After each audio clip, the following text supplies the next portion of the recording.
కోర్టులో పెద్ద అల్లరి చేసి హాల్లో మేజిస్ట్రేట్ సీరియస్ కంప్లైంట్ ఇస్తుంది. ఇప్పుడు చూడండి మీ ఇద్దరు పోండి సార్, నేను కాదండి. దాదాపుగా 1.5 సంవత్సరాల కిందట మహేశ్వరరెడ్డి తోపుకి చెందిన మహేశ్వరరెడ్డి ఒక రైలు కింద పడి ఆత్మహత్య చేసుకున్న కేసుని ఇప్పుడు మళ్ళా కూడా కొత్తగా రిజిస్టర్ చేస్తూ వారి తండ్రి గారితో కూడా ఒక కంప్లైంట్ తీసుకొని ఈరోజు మాజీ మన ఎమ్మెల్యే గారైన తోపుదుర్తి ప్రకాష్ రెడ్డి గారి సోదరుడు తోపుదుర్తి రాజశేఖర రెడ్డి గారిని ఇరికించి అరెస్ట్ చేయడం చాలా దుర్మార్గం. దీన్ని మేము ఖండిస్తున్నాం కూడా. ఈరోజు కూడా మేమే కాదు, ప్రజాస్వామ్యం మీద నమ్మకం ఉన్న ప్రతి ఒక్కరు కూడా ఖండించాల్సిన అవసరం కూడా ఉంది.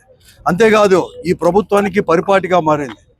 ఈరోజు వైఎస్ఆర్ కాంగ్రెస్ పార్టీ నాయకులను కావచ్చు, కార్యకర్తలు కావచ్చు, భయభ్రాంతులు చేయాలని చెప్పేసి వారు చేస్తున్న, అంటే అధికార పార్టీ వారు చేస్తున్న దురాగతాలు కావచ్చు, వారు చేసిన అవినీతి, అక్రమాలు, భూదండాలు, ఇవన్నీ కూడా ఎవరైనా కానీ మాట్లాడితే చాలు వారిపైన కూడా కేసులు అనేది కూడా దొంగ కేసులు, తప్పుడు కేసులు కూడా బనాయించి ఏదో రకంగా కూడా అరెస్ట్ చేయడం, నెల రోజుల్లో లేకపోతే 10 రోజుల్లో 15 రోజుల్లో కూడా వాళ్ళు పెట్టడం, తద్వారా ఈ అరెస్టు ద్వారా కూడా ఇతర వైఎస్ఆర్ కాంగ్రెస్ పార్టీ నాయకులను, కార్యకర్తలను భయభ్రాంతులు చేయాలని చెప్పి ఒక స్ట్రాటజీతో ఈరోజు ఈ కూటమి ప్రభుత్వం కూడా, ముఖ్యంగా నారా చంద్రబాబు నాయుడు గారు కూడా పోతున్నారు.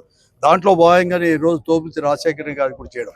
నిజంగానే ఒకటి అడుగుతూ ఉన్నాను, ఈరోజు పోలీస్ డిపార్ట్మెంట్ ఎస్పీ గారికి కానీ, లేకపోతే ఇక్కడ ఎంక్వైరీ చేసిన వారికి అందరికి కూడా 1.5 సంవత్సరాల కిందట యాక్సిడెంట్ జరిగినప్పుడు చాలా స్పష్టంగా కూడా రైల్వే పోలీసు వారు ఇది ఆత్మహత్యగా కూడా రిజిస్టర్ కూడా చేయబడింది, వారే చెప్పారు కూడా.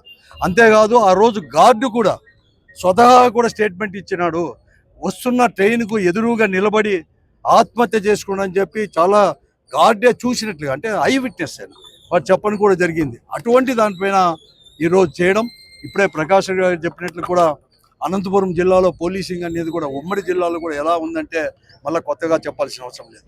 ఒక జిల్లా కేంద్రంలో 4 పోలీస్ స్టేషన్లు ఉంటే 3 పోలీస్ స్టేషన్లు అనేవారు కూడా ఒక్క సిఐ కూడా లేకునే పరిస్థితి కూడా ఈరోజు కూడా.